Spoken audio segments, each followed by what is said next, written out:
인간은 왜 스스로를 과대평가하는가? 착각 속에 사는 인간. 당신은 자신을 객관적으로 평가할 수 있다고 믿으십니까? 잠깐, 이 질문에 답하기 전에 먼저 이것을 생각해 보십시오. 당신은 지금까지 살면서 얼마나 자주 틀렸습니까? 그리고 그중 얼마나 많은 순간에 당신은 자신이 옳다고 확신했습니까? 심리학자들이 수천 명의 사람을 대상으로 조사를 했을 때 90%에 가까운 사람이 자신의 운전 실력이 평균 이상이라고 답했습니다. 투자자들의 80%는 자신이 시장 평균을 이길 수 있다고 믿었습니다. 직장인의 70%는 동료보다 자신이 더 유능하다고 생각했습니다. 그런데 이상한 일이 있습니다. 모두가 평균보다 낫다면 그 평균은 도대체 어디에 있는 걸까요? 수학적으로 이것은 불가능합니다. 그런데도 우리는 모두 자신이 그 예외라고 믿습니다. 이것은 단순한 오만이 아닙니다. 인간 뇌가 진화 과정에서 발달시킨 정교한 시스템입니다. 불확실한 세상에서 빠르게 행동하기 위해 뇌는 우리에게 근거 없는 확신을 심어줍니다. 그 확신이 때로는 우리를 구했지만 때로는 우리를 무너뜨리기도 했습니다. 오늘 우리는 철학과 심리학, 행동경제학이 밝혀낸 인간의 가장 치명적인 착각을 함께 살펴보겠습니다. 그리고 그 착각에서 벗어나는 사람들이 어떻게 다르게 생각하는지도 알아보겠습니다. 한 남자가 있었습니다. 서울의 한 중견기업에서 영업팀장을 맡고 있던 그는 15년 경력의 베테랑이었습니다. 그는 매일 아침 거울을 보며 생각했습니다. 나는 누구보다 이 시장을 잘 알아. 내가 만난 고객만 해도 수백 명이 넘어. 그의 자신감에는 근거가 있는 것처럼 보였습니다. 실제로 그는 입사 후 몇 년 동안 매출 1등을 놓친 적이 없었으니까요. 팀원들도 그를 믿었고 대표도 그를 신뢰했습니다. 그러던 어느 날 회의실에서 신입 직원이 손을 들었습니다. 요즘 고객들은 이 방식보다 다른 접근을 선호하는 것 같습니다. 데이터를 분석해보니 이렇습니다. 팀장은 피식 웃었습니다. 데이터 몇 개 보고 섣부른 말을 하는군. 현장에서 굴러봐야 한다. 그런데 분기가 지나면서 매출이 흔들리기 시작했습니다. 그리고 또 한 분기가 지났을 때 그 신입 직원이 따로 시도했던 방식이 전혀 다른 결과를 만들어내고 있었습니다. 팀장은 그제야 멈췄습니다. 내가 놓치고 있었던 것이 있었구나. 15년 동안 당연하다고 믿었던 것들이 사실은 시대가 바뀌면서 낡아버렸던 것입니다. 우리는 모두 어느 정도 이 남자를 닮아 있습니다. 경험이 쌓일수록 우리는 더 확신합니다. 그 확신이 언제부터 지혜가 아닌 착각이 되는지는 아무도 정확히 알 수 없습니다. 바깥에서는 보이지만 안에서는 보이지 않습니다. 이것이 자기 과대평가의 가장 무서운 점입니다. 지금으로부터 2500년 전 고대 그리스 아테네의 한 철학자가 살았습니다. 그의 이름은 소크라테스입니다.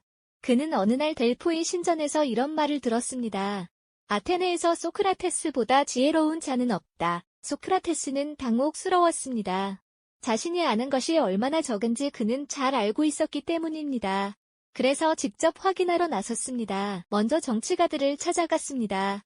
그들은 국가와 정의에 대해 당당하게 말했습니다. 그러나 소크라테스가 깊이 파고들수록 그들이 말하는 개념들이 얼마나 모호하고 근거 없는 것인지 드러났습니다.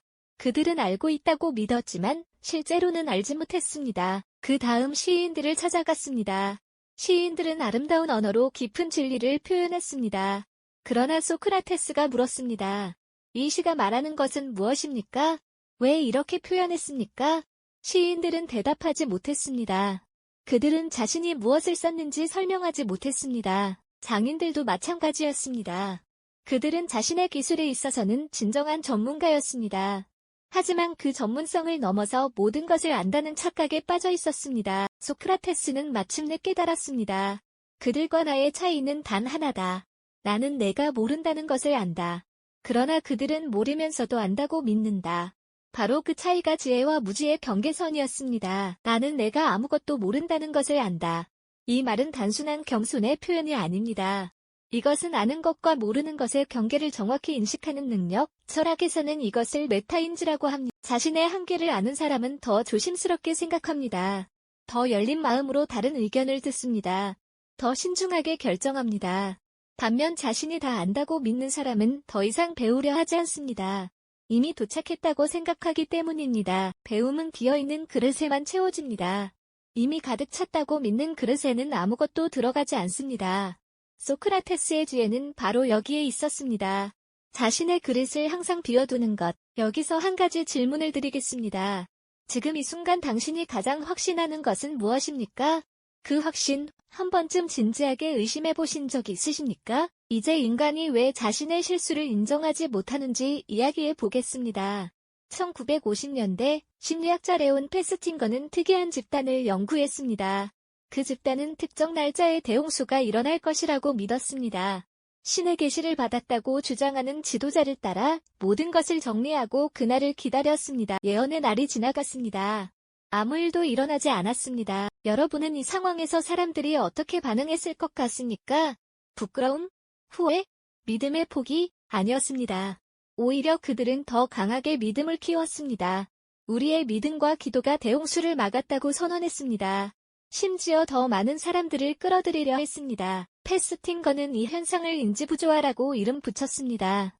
내가 믿는 것과 현실이 충돌할 때 인간의 뇌는 그 불편함을 견디지 못합니다. 그 불편함을 없애는 방법은 두 가지입니다. 하나는 자신의 믿음을 바꾸는 것, 다른 하나는 현실을 재해석하는 것입니다.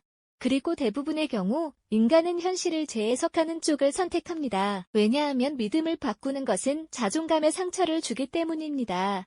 나는 틀렸다고 인정하는 순간 자신이 작아지는 것 같은 느낌을 받습니다.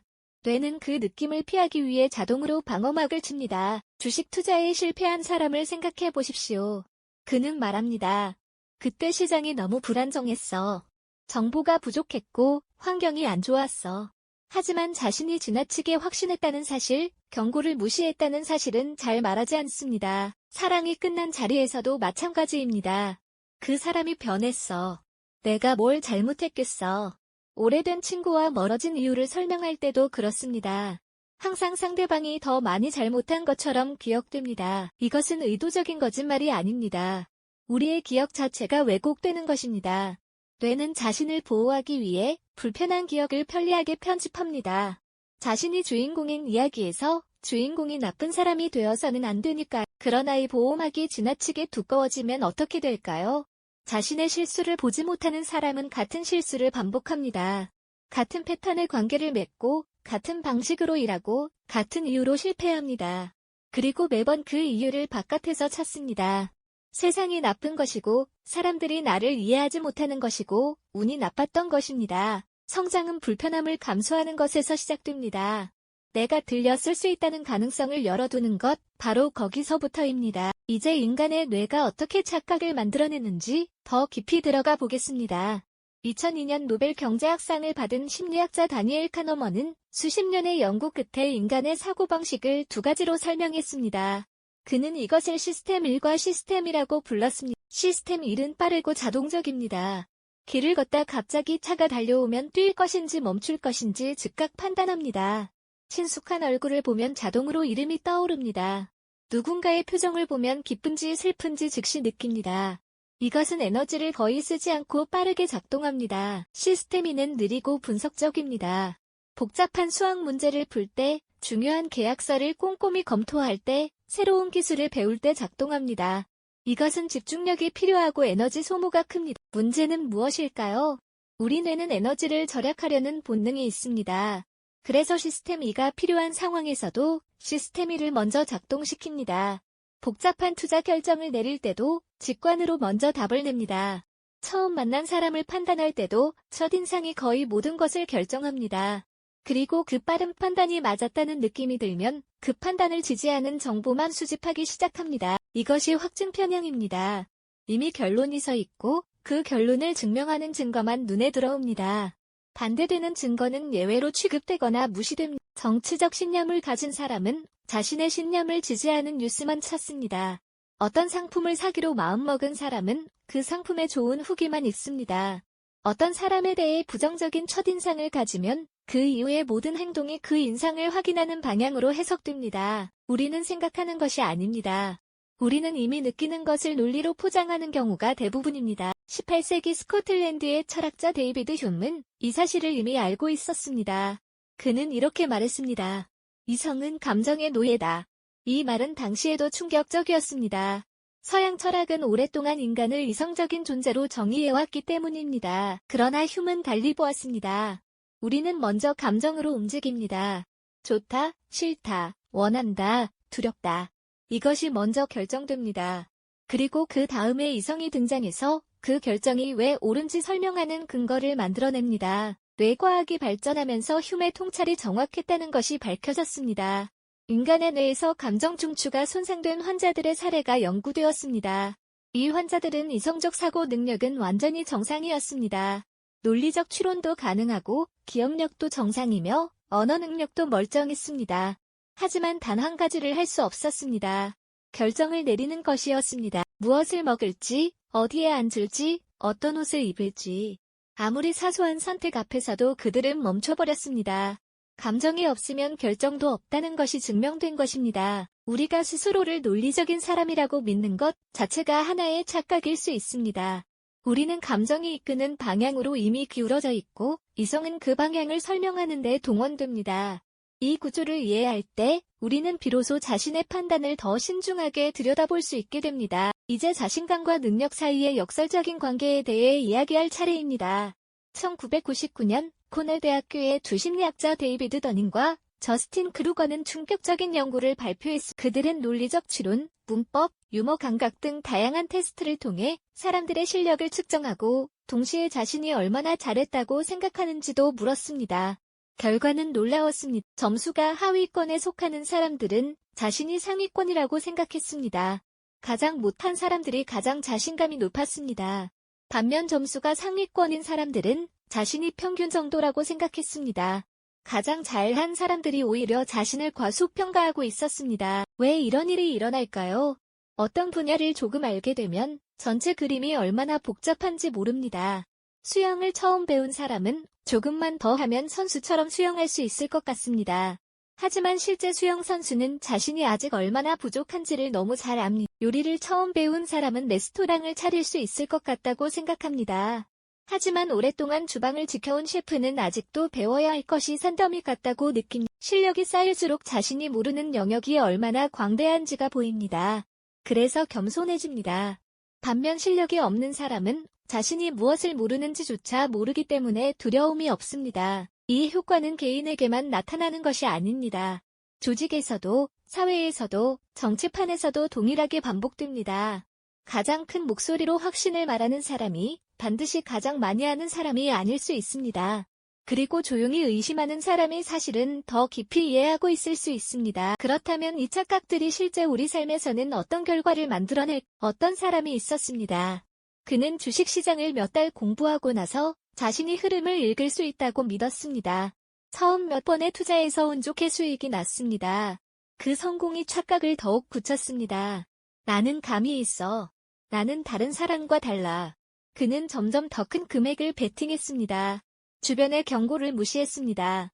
그리고 시장이 반대 방향으로 움직였을 때 그는 전 재산을 잃었습니다. 그 후에도 그는 말했습니다. 그건 내 잘못이 아니야. 시장이 이상했던 거야. 리더십에서도 이 착각은 치명적입니다. 자신의 판단이 항상 옳다고 믿는 리더는 팀원들의 의견을 듣는 척하지만 결국 자신의 생각대로만 결정합니다. 처음엔 팀원들이 의견을 냈습니다. 그러나 번번이 무시되자 점점 침묵하게 됩니다. 어차피 바뀌지 않는다는 것을 알았기 때문입니다. 그 팀은 서서히 집단 사고에 빠졌습니다. 누구도 반대 의견을 내지 않고 위험 신호를 함께 외면하며 결국 중요한 실패를 맞이했습니다. 인간관계에서도 마찬가지입니다. 자신이 상대방을 완전히 이해한다고 믿는 사람은 더 이상 상대방에게 묻지 않습니다. 저 사람은 원래 저래. 나는 다 알아. 이 확신이 관계를 굳게 만들고 상대방이 숨쉬지 못하게 만듭니다. 가장 오래된 관계에서 가장 깊은 오해가 생기는 이유가 여기에 있습니다. 오래 알수록 더 잘 안다고 착각하지만 사람은 끊임없이 변합니다. 그 변화를 보지 못하는 것이 관계를 얼어붙게 만듭니다. 그렇다면 착각에서 벗어나는 사람들은 어떻게 다를까요? 그들은 자주 질문합니다. 내가 놓치고 있는 것은 무엇인가? 내가 틀렸을 가능성은 없는가? 반대 입장에서 보면 이 상황이 어떻게 보일까? 이 질문들은 불편하지만 바로 그 불편함이 성장의 씨앗입니다. 그들은 반대 의견을 환영합니다. 자신의 생각에 동의하는 사람보다 다른 관점을 가진 사람을 곁에 두려 합니다. 그 불편한 대화 속에서 자신이 보지 못했던 것을 발견하기 때문입니다. 비판은 공격이 아니라 선물입니다. 적어도 착각에서 벗어난 사람들은 그렇게 받아들입니다. 그들은 실수를 인정합니다. 내가 틀렸습니다. 다시 생각해 보겠습니다. 이 말을 부끄럽게 여기지 않습니다. 오히려 이 말을 할 수 있는 사람이 더 신뢰받는다는 것을 알고 있습니다. 실수를 인정하는 것은 약함이 아닙니다. 자기 자신을 충분히 알고 있다는 강함의 표시입니다. 그들은 꾸준히 배웁니다. 전문가가 될수록 자신이 모르는 영역이 더 넓어진다는 것을 알기에 배움을 멈추지 않습니다. 가장 많이 아는 사람이 가장 열심히 공부한다는 역설, 바로 이것이 지혜의 진짜 모습입니다. 그리고 그들은 겸손을 실천합니다. 겸손은 자신을 낮추는 것이 아닙니다. 자신의 한계를 정확히 알고 그 한계 너머로 나아가려는 의지입니다. 겸손한 사람은 배울 준비가 되어 있는 사람입니다. 그 준비가 그들을 조금씩, 그러나 확실하게 더 나은 사람으로 만들어갑니다. 이제 다시 처음의 질문으로 돌아가겠습니다. 당신은 자신을 객관적으로 평가할 수 있다고 믿으십니까? 소크라테스는 아테네에서 가장 지혜롭다는 말을 들었습니다. 그러나 그는 자신이 많이 알아서 지혜로운 것이 아니라 자신이 모른다는 것을 알기 때문에 지혜롭다고 했습니다. 2500년이 지난 지금 카너먼의 연구와 더닝 크루거의 발견은 소크라테스의 통찰이 얼마나 정확했는지를 다시 한번 증명해 주었습니다. 우리의 뇌는 빠른 판단을 위해 착각을 만들고 자존감을 지키기 위해 실수를 외면하며 확신을 강화하기 위해 반대 증거를 무시합니다. 이것은 우리가 나쁜 사람이어서가 아닙니다. 이것은 인간이기 때문입니다. 중요한 것은 이 사실을 아는 것입니다. 나는 착각할 수 있다. 나는 틀릴 수 있다. 나는 모르는 것이 있다. 이 사실을 받아들이는 순간 우리는 비로소 더 정확하게 세상을 보기 시작합니다. 우리를 가장 자주 속이는 사람은 타인이 아닙니다. 바로 우리 자신입니다. 소크라테스가 말했듯이 자신의 무지를 인정하는 순간부터 진정한 배움은 시작됩니다. 틀릴 수 있음을 인정하는 사람은 더 넓게 보고 더 깊이 이해하며 더 크게 성장합니다. 가장 위험한 착각은 세상을 모르는 것이 아닙니다. 자신을 다 안다고 믿는 것입니다. 오늘 여러분은 자신의 어떤 착각을 발견하셨습니까? 그 질문 하나가 여러분을 더 지혜로운 사람으로 이끄는 첫걸음이 될 것입니다. 이 영상이 도움이 되셨다면 좋아요와 구독 부탁드립니다. 여러분의 응원이 제게 큰 힘이 됩니다. 다음 영상에서도 더 유용한 내용을 공유하겠습니다. 감사합니다.